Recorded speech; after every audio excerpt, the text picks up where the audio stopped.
ইতিমধ্যে যেটা দুঃখজনক খবর সেটা আপনাদেরকে বলছি, চাইনিজ যে কোম্পানি ইতিমধ্যে কাজ পেয়েছে তারা ইতিমধ্যে আমাদের সাথে যোগাযোগ করেছে। এলাকাবাসী বিভিন্ন রাজনৈতিক ছদ্মাবরণে ইতিমধ্যে তাদের কাছে চাঁদা চেয়েছে।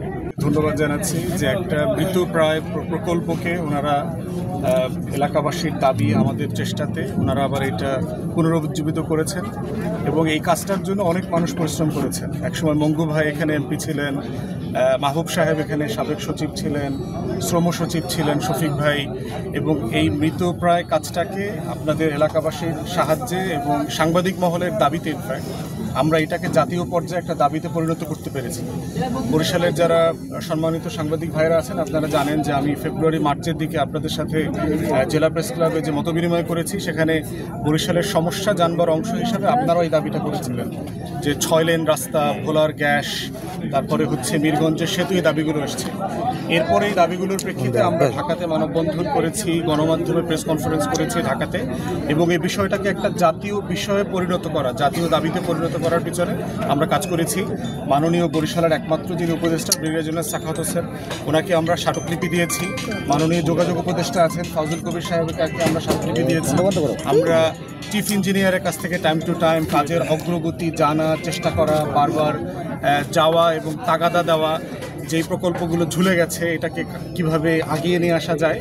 তো সেই জন্য আমরা এই অন্তর্বর্তীকালীন সরকারকে ধন্যবাদ জানাচ্ছি। আমাদের চেষ্টা তদবির, আমাদের বারবার এই এলাকাবাসীর পক্ষ থেকে ওনাদেরকে জানানো, জনমত তৈরি করা, গণমাধ্যমে বলা, এই কাজগুলো আজকে একটা সফলতার মুখ দেখেছে। এবং এইটা ইতিমধ্যে যেটা দুঃখজনক খবর সেটা আপনাদেরকে বলছি, চাইনিজ যে কোম্পানি ইতিমধ্যে কাজ পেয়েছে তারা ইতিমধ্যে আমাদের সাথে যোগাযোগ করেছে। এলাকাবাসী বিভিন্ন রাজনৈতিক ছদ্মাবরণে ইতিমধ্যে তাদের কাছে চাঁদা চেয়েছে, যেটা তারা খুবই দুঃখজনক। এবং দেখবেন যে মাননীয় উপদেষ্টারা কিন্তু ইঙ্গিতে এই কথাটা বলেছেন যে এলাকাবাসী যদি আপনারা সাহায্য না করেন, আপনারা যদি এখানে কোনোভাবে দুর্নীতির আশ্রয় নেবার চেষ্টা করেন তাহলে কিন্তু কাজটা ঝুলে যাবে।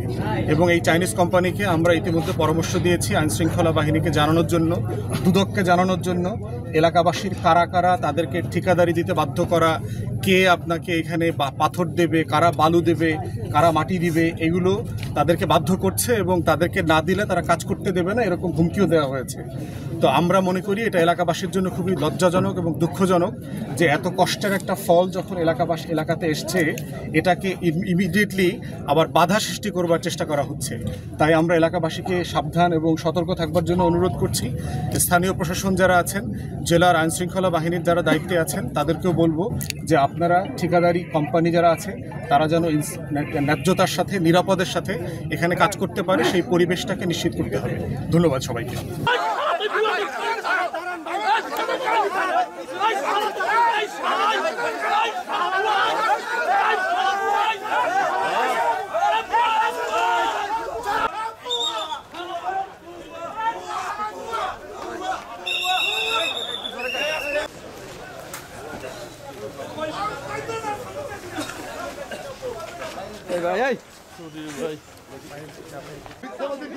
মিথ্যাবাদীর দুই গেলে জুতা মারো তালে তালে, মিথ্যাবাদীর দুই গেলে জুতা মারো তালে তালে, ভুয়া লোকের দুই গেলে জুতা মারো তালে তালে, মিথ্যাবাদীর দুই গেলে ছুড়ে দেব আমরা, ভুয়া লোকের দুই গেলে জুতা মারো তালে তালে।